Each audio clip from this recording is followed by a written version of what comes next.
ఓం శ్రీ గురుభ్యో నమః.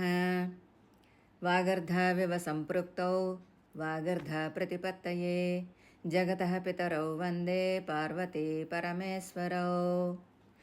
ఈరోజు మనం రాయిభ్య మహర్షి గురించి తెలుసుకుందాము. ఈయన భార్య పేరు రుక్మవతి. రాయిభ్య మహర్షి వరాహ పురాణం ప్రకారం బ్రహ్మ మానస పుత్రుడు. మరొక పురాణం ప్రకారం అంతిసారుడు సుమతిల తనయుడు ఈ రైభ్యుడు అని తెలుస్తోంది. ఇతడు తన గురువు వద్ద విద్యాభ్యాసం చేస్తూ గురువే పరమేశ్వరునిగా భావించి ఆయనకు కావలసిన సకల కార్యములు చేయుచు గురువు హృదయాన్ని చూరగొన్నవాడు. రాయిభ్యుని గురుభక్తికి దేవతలు మెచ్చుకొని పుష్పవర్షం కురిపించారు. గురువు వద్ద సకల విద్యలు నేర్చుకుని బ్రహ్మజ్ఞాని అయ్యాడు. బృహస్పతితో విషయాలు చర్చించేవాడు. రైభ్యుడు భరద్వాజుడు చిరకాల మిత్రులు. వారిద్దరూ ఒక అడవిలో తపస్సు చేసుకుంటూ ఉండేవారు.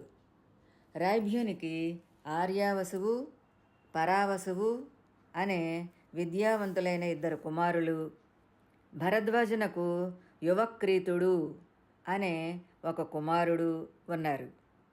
యువక్రీతునకు రైభ్యుని కుమారులపై అసూయ కలిగి కష్టపడకుండా సకల విద్యలు తాను పొందాలి అని సంకల్పించి ఇంద్రుని గురించి తపస్సు చేశాడు. ఇంద్రుడు ప్రత్యక్షమై, నీవు ఏ కోరికతో ఇంత ఘోర తపస్సు చేశావు అని అడిగాడు. నాకు చదవకుండానే సకల వేదాలు శాస్త్రాలు అవగతం కావాలి అని యువక్రీతుడు అన్నాడు. దానికి ఇంద్రుడు, ఇది అసంభవం. తపస్సు వలన వచ్చే విద్య మాత్సర్యాన్ని కలుగజేస్తుంది. అది మంచిది కాదు. విద్య అనేది గురుముఖతః నేర్చుకోవడం ఉత్తమం అన్నాడు. దానికి యువక్రీతుడు అంగీకరించలేదు. ఇంద్రుడు వెళ్ళిపోయాడు. యువక్రీతుడు తన తపస్సు కొనసాగించాడు. మరల ఇంద్రుడు ఒక వృద్ధ బ్రాహ్మణ రూపంలో వచ్చి అక్కడ ప్రవహిస్తూ ఉన్న గంగా ప్రవాహానికి అడ్డంగా 3 పిడికిళ్లతో ఇసుక పోసి సేతుబంధనం చేశాడు. యువక్రీతుడు అది చూసి నవ్వి, వృద్ధుడా, ఇదేమి పని?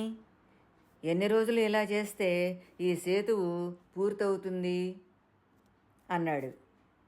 దానికి ఆ వృద్ధుడు, నేను కూడా నీలాగనే సాధ్యం కాని పని కోసం ప్రయత్నిస్తున్నాను అన్నాడు. వెంటనే ఇంద్రుడు తన నిజరూపం చూపి, యువక్రీత, నేను చేసిన పని ఎంత నిరర్ధకమో నీవు చేసే తపస్సు కూడా అంతే నిరర్ధకం. కనుక నీ ప్రయత్నం మానుకో అన్నాడు.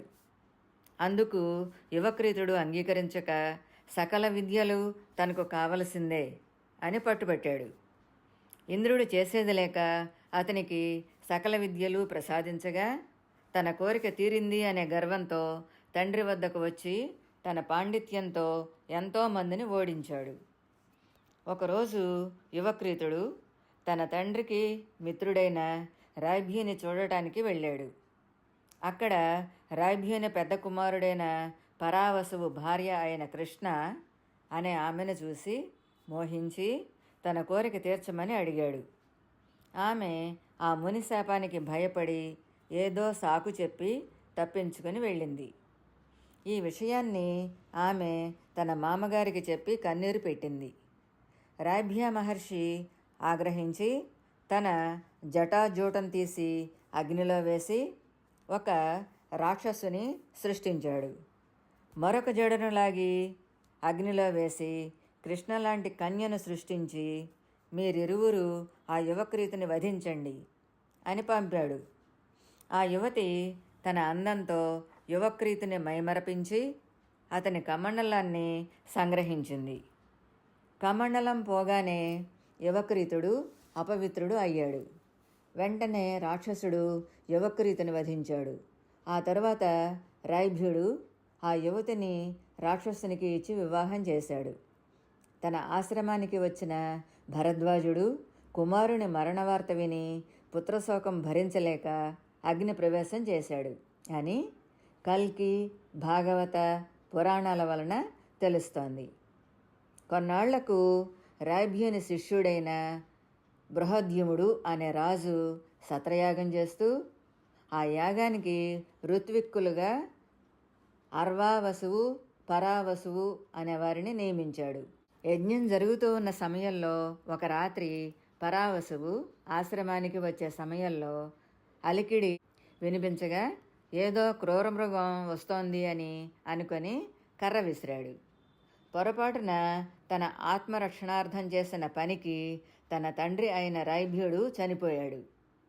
దానిని చూచి పరావసువు చాలా బాధపడి అతనికి దహన సంస్కారాలు చేసి తన అన్న వద్దకు పోయి జరిగినది చెప్పాడు. అన్నయ్య, నీవు ఒక్కడివే ఈ యాగాన్ని నిర్వహించలేవు, కానీ నేను ఒక్కడిని చేయగలను. నీవు పోయి నాకు కలిగిన బ్రహ్మహత్యా పాతకానికి పరిహారం చెయ్యి అన్నాడు. సరే అని అర్వావసువు తమ్ముని కోసం అన్ని ప్రాయశ్చిత్తములు పూర్తి చేసి తిరిగి వచ్చాడు. అన్నను చూసి పరావసువు బృహద్యుమునితో, మహారాజా, ఇతడు యాగశాలలో ప్రవేశించడానికి అర్హుడు కాదు. పవిత్రమైన యాగ కార్యక్రమమును విడిచి బ్రహ్మహత్యాపాతక ప్రాయశ్చిత్త కార్యం చేస్తున్నాడు అనగా రాజు యొక్క అనుచరులు అర్వావసువుని యాగశాలలోకి రాకుండా అడ్డుకున్నారు. అర్వావసువు రాజుతో, రాజా, బ్రహ్మహత్యా పాతకం చేసింది నేను కాదు, ఈ పరావసువు చేసిన బ్రహ్మహత్యకు నేను ప్రాయశ్చిత్త కర్మలు చేసి అతడిని బ్రహ్మహత్యా పాతకము నుండి విముక్తుడిని చేశాను అని సత్యం చెప్పాడు. అందుకు దేవతలు సంతోషించి, అర్వావసు, నీ సత్యవ్రతం చాలా గొప్పది. నీ తమ్ముడు చేసిన బ్రహ్మహత్యకు నీవు ప్రాయశ్చిత్తం చేశావు. ఏం వరం కావాలో కోరుకో అని అడిగాడు. అర్వావసువు వారితో, అయ్యా, నా తండ్రిని భరద్వాజుని, యువక్రీతుడిని బ్రతికించండి, అలాగే నా తమ్ముని దోషం కూడా పరిహరించండి అని కోరుకున్నాడు. దేవతలు అందరినీ బ్రతికించారు. యువక్రీతుడు దేవతలను చూసి, దేవతలారా, నేను ఎన్నో విద్యలు చదివాను, వ్రతాలు చేశాను, కానీ రైభ్యుని చేత చంపబడ్డాను. కారణం ఏమిటి అని అడగ్గా దేవతలు, యువక్రీత, గురుముఖత నేర్చుకున్న విద్య ఫలిస్తుంది, తపస్సు వలన నేర్చుకున్నవి ఫలించవు, కనుక నీ విద్యలు నిర్వీర్యం అయ్యాయి. రైభ్యుని యొక్క విద్య గురువు నేర్పినది కనుక అతడు నీకంటే శక్తిమంతుడయ్యాడు అని పలికి దేవతలు అందరూ స్వర్గానికి వెళ్ళిపోయారు. రైభ్యుడు తనకు సందేహాలు కలిగినప్పుడు దేవగురువు అయిన బృహస్పతిని అడిగి తెలుసుకునేవాడు. ఒక రోజున మోక్షం కర్మలు చేయడం వల్ల వస్తుందా, లేక జ్ఞానాన్ని సంపాదించడం వల్ల వస్తుందా అని అడిగాడు. మునీంద్ర, తామరాకు మీద నీరు ఎలా అయితే అంటుకోదో అలాగే మనం చేసిన కర్మలను పరమేశ్వరార్పణమస్తు అని భగవంతునికి అర్పిస్తే మనలను ఏ కర్మ అంటదు అని ఒక కథ ద్వారాగా తెలియజేశాడు. పూర్వం భగీరథ తీరంలో తిరుగుతూ ఉన్న సమయంలో సంయముడు అనే రాజు లేళ్లను చంపుతూ ఉన్న ఒక బోయవాడిని చూసి, ఎందుకు వాటిని చంపుతున్నావు, అవి ఏం చేశాయి, చంపకు అన్నాడు. దానికి ఆ బోయవాడు, చంపడానికి మానడానికి నేను ఎవరిని, అంతా ఈశ్వరేచ్ఛ అన్నాడు.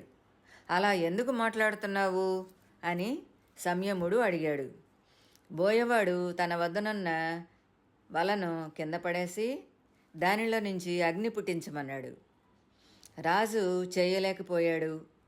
బోయవాడు దాని నుంచి అగ్నిని పుట్టించి ఆర్పేసి, ఈ మంటలు ఎలా వెలిగి ఆరిపోతున్నాయో అలాగే భగవంతుడు ప్రకృతి స్థితిగతుడైనప్పుడు జీవులు నశించి వికృతుడు అయినప్పుడు మరల పుట్టిస్తాడు.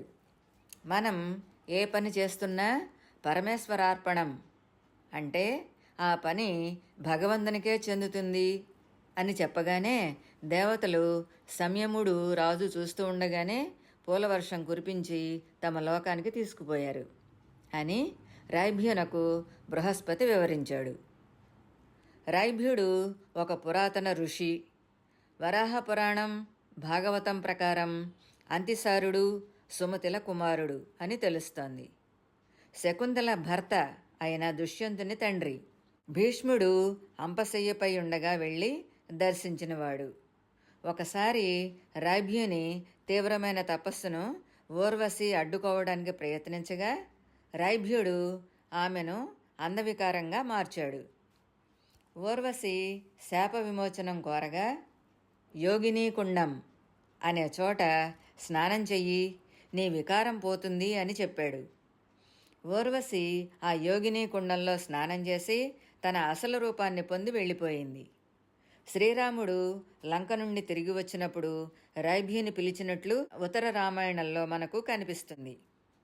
రైభ్యుడు రిషికేశ సమీపంలో గంగానది ఒడ్డున నివసించిన మహర్షి. అక్కడ విష్ణువు ఈ రైభ్యునకు హృషికేశగా కనిపించడం వల్ల ఆ ప్రాంతానికి ఆ పేరు వచ్చింది. పాండవులు రోమస మహర్షితో కలిసి తీర్థయాత్రలు చేస్తూ ఈ హృషికేశను సందర్శించారు.